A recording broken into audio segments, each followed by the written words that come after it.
Hello, and thank you for allowing me to share my research here at the Community Music Assembly.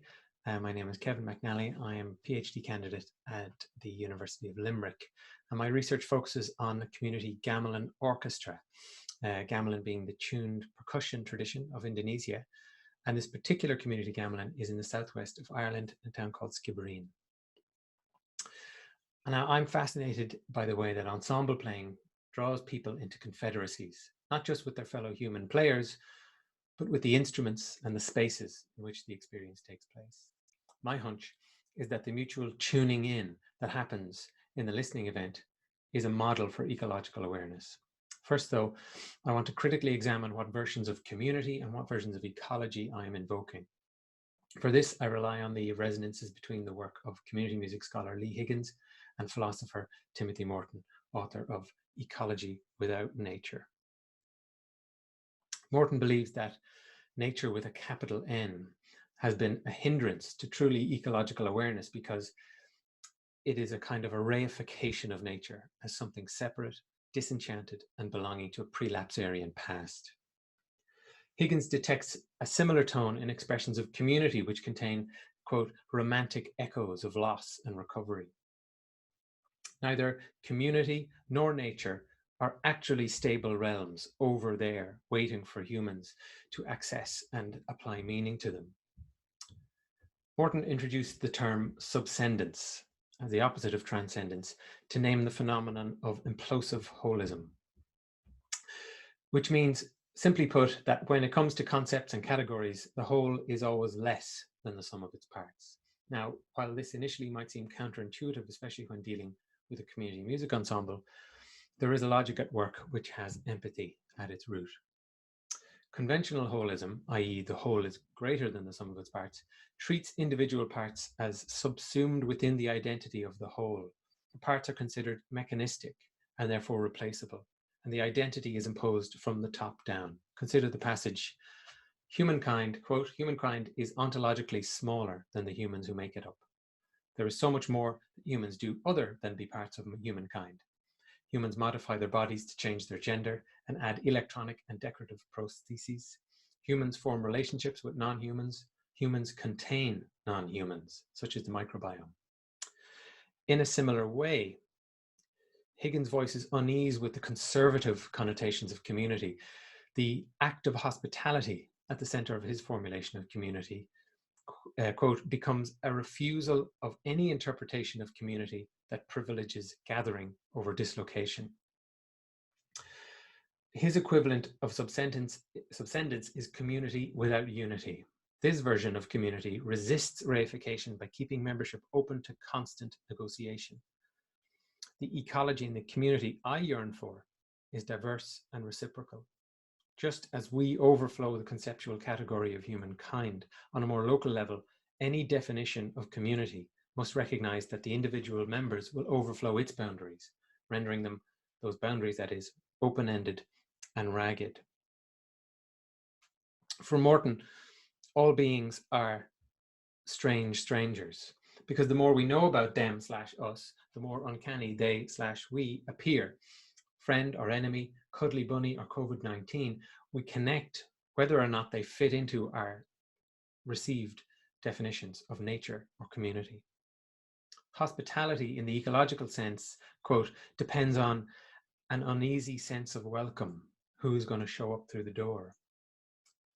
The COVID-19 pandemic itself is a powerful form of ecological awareness.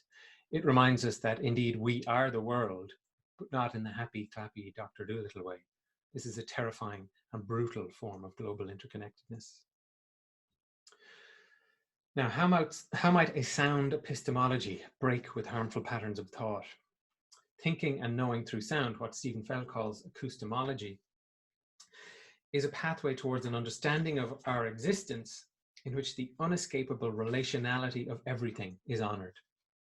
Sound is in between. It is both mediator and mediated, always unfolding, occupying all space, but belonging to no particular place, always already a part of the environment, rather than belonging to its source. This provides an updated frame for not just understanding, but experiencing hospitality.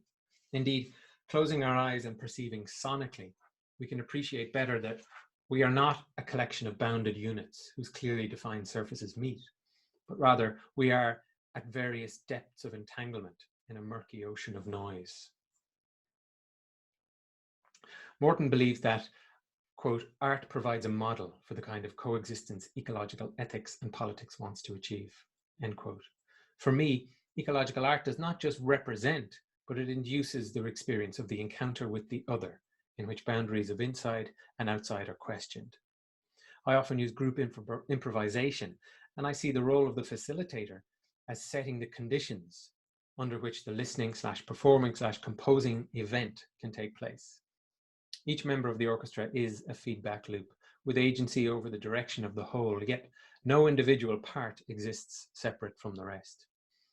The gamelan affords this mainly through the ease with which sound can be made by inexperienced players, but also through the sheer materiality of its sound. One example of this group improvisation is something based on the acoustic niche theory. Now, acoustic niche derives from acoustic ecology and stems from the fact that in any given ecosystem, and you can see here a visual representation of the sonic spectrum in an ecosystem, different bird species and different species in total tend to occupy their own niche within that spectrum of frequencies, so that they don't have to compete and sing any louder than necessary. Some of you may have noticed this during lockdown. In practice, this means that I would set up a cycle of, say, 8 beats or 16 beats and allow everybody to join one by one, playing a tiny micro phrase, maybe 2, 3, or maybe even one note. The only rule is you have to avoid playing in somebody else's acoustic space. It requires careful listening from the participants, and when it works, it creates rolling grooves and melodies that seem to materialize from nothing, slowly clicking into place. In an open improvisation, every point is a point of entry. The boundaries are open. Metrical synchronicity is not an absolute requirement, and there is no sense of destination. Like evolution itself, there is no telos. Moreover, the lack of a recognizably Western scale in the gamelan blurs the distinction between melody and accompaniment for the participants. Ecologically speaking, quote, since everything is interconnected, there is no definite background and therefore no definite foreground, end quote. Now, the lockdown has obviously thwarted my methods by keeping the members of the gamelan orchestra apart, its instruments locked away, alone and silent. But while we wait to return, I find solace in the artistic inspiration for my research. Irish philosopher-poet John Moriarty, who's a man who knew that there is no hard barrier where culture ends and nature begins. There's nothing at all between our human and non-human selves. And I will leave you with a quote from him. In his efforts to open and make the land safe for human habitation, Hercules clubbed it. In his savageries, he clubbed it, clubbed it, clubbed it. All of its dragon energies he clubbed to death, sinking down into the music common to all things, that all things were composed of. Orpheus was symphonic, more, he was homeophonic with all things, as, in turn, were all things, snake and lion, with him. In this wise, he was able for the world more or less as he found it. At ease with the animal in himself, animals in the world around him were at ease with him. So which will it be?